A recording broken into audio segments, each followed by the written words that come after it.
Hey Survivor, welcome to episode 80 of the Vibrant Survivor podcast. Today's episode includes 3 tips to start healing from trauma. In his book, The Body Keeps the Score, Dr. Bessel van der Kolk says, quote, "Trauma robs you of the feeling that you are in charge of yourself, of what I will call self-leadership in the chapters to come. The challenge of recovery is to reestablish ownership of your body and your mind, of yourself. This means feeling free to know what you know and to feel what you feel without becoming overwhelmed, enraged, ashamed, or collapsed." Before we get into this episode, let's begin by self-regulating with a 4-4-8 breathing exercise, if you'd like. Try placing your hand on your chest. Inhale for 4 seconds, hold for 4 seconds, and exhale for 8 seconds. Ready? Inhale, 2, 3, 4. Hold, 2, 3, 4. Exhale, 2, 3, 4, 5, 6, 7, 8.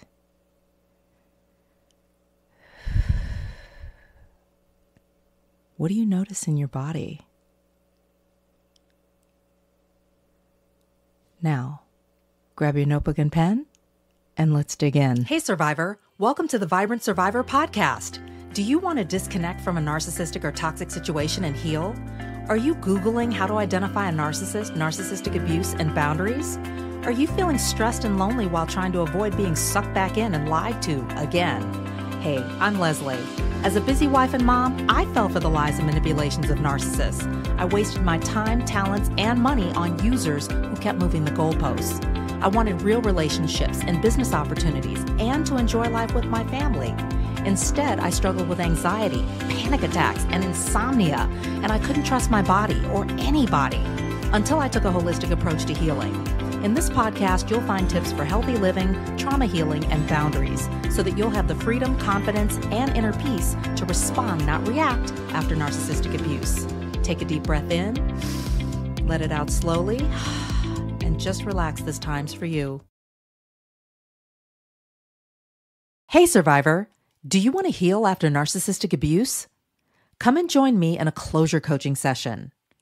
This is a 1-hour, one-on-one coaching call that's going to help you disconnect from dysfunction, create your own closure, and begin a long-lasting journey of healing, step by step. Head right now to closurecoachingsession.com.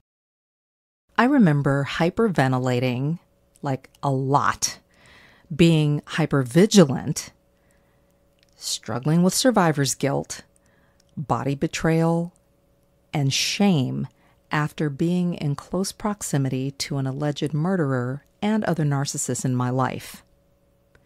I was a mess. I felt like I couldn't get it together. I felt triggered everywhere that I went, and I couldn't catch a break, let alone catch my breath. I've come a long way with the breathing exercises.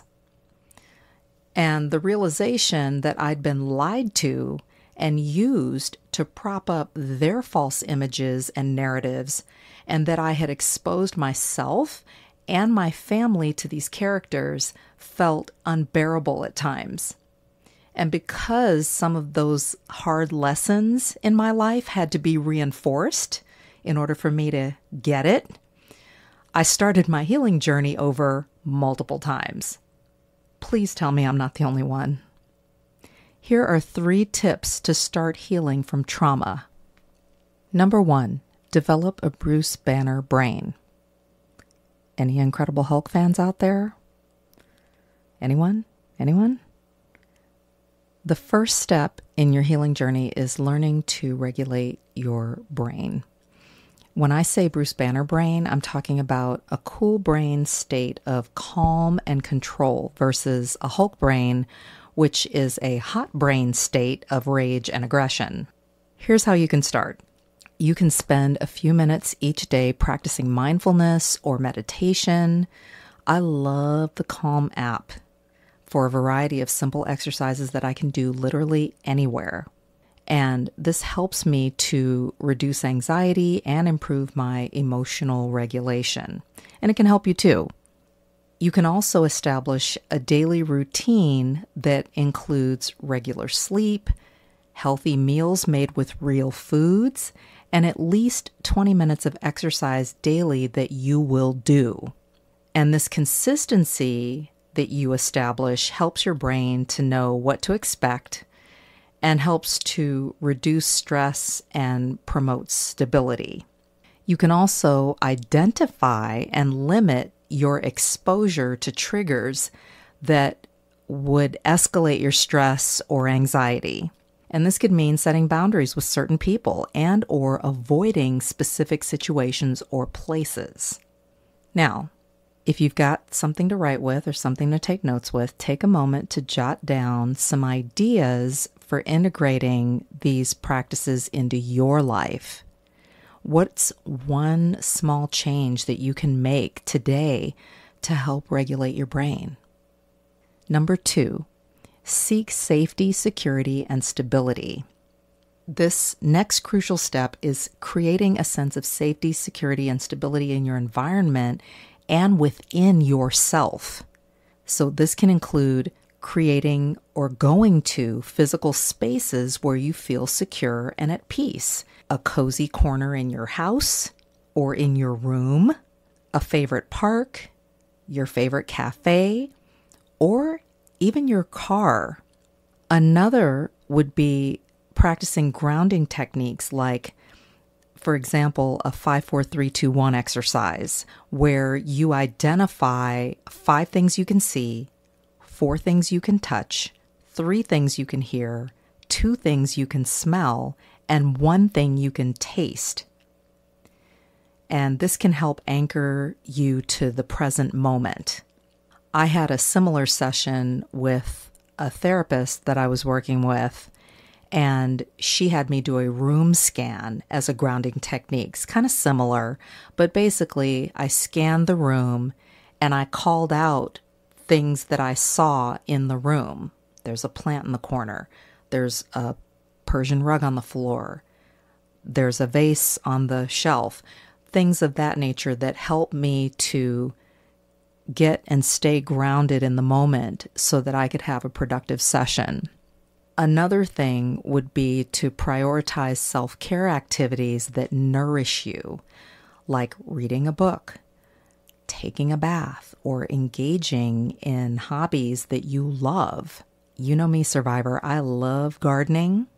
I love masking and soaking in the tub by candlelight and infusing herbs from my garden along with essential oils in the bath. See how that works? And this regular practice of self-care provides a sense of stability and well-being. And that's so important on your healing journey. Now, take a moment and reflect on your own life, your own situation. What's one thing that you can do to enhance your sense of safety and stability? Take a minute to write down any thoughts or ideas that come to your mind and treat yourself well. Number 3, get support from trusting and transparent relationships. Okay, let's talk about the importance of building a support system with trusting and transparent relationships. Take time to consider who are the people in your life that you can truly trust. Make a list of friends, family members, or even professionals who offer you unconditional support. Next, practice clear and honest communication with your support network. Let them know what your needs are, whether it's just somebody to listen, someone to provide some kind of advice, or just somebody to be there as a companion. And then finally, don't hesitate to reach out to a therapist or counselor who is trauma-informed, preferably, and knowledgeable about narcissistic abuse. Sometimes it can be a tall order, but well worth it. Professional guidance can be so incredibly helpful on your healing journey. Now, think about your current relationships. Are there any relationships that you need to pour into and nurture more? Is there anyone you need to background, fact check, and even disconnect from? Are there any new connections that you'd like to make? jot those things down in your notes. Meditate on it, pray about it, and then actively take steps to pursue it. Let's recap 3 tips to start healing from trauma. Number 1, develop a Bruce Banner brain.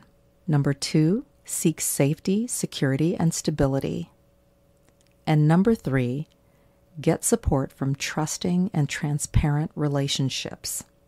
Remember, your healing journey starts with you. Thanks for being here, survivor. Take care, and I'll talk to you soon. If this podcast has helped you understand who and what you're dealing with, sharpen your discernment, and move forward on your healing journey, share it with another survivor. Help me help others by leaving a review for the show. And let's connect on social. Take a screenshot, share it in your IG stories, find and tag me at The Vibrant Survivor, and I'll share your post too. I look forward to connecting with you on IG and seeing you back here. You're not alone and you're not crazy. Know who you're dealing with, know who you are. Take care, and I'll meet you back here next week. Bye-bye.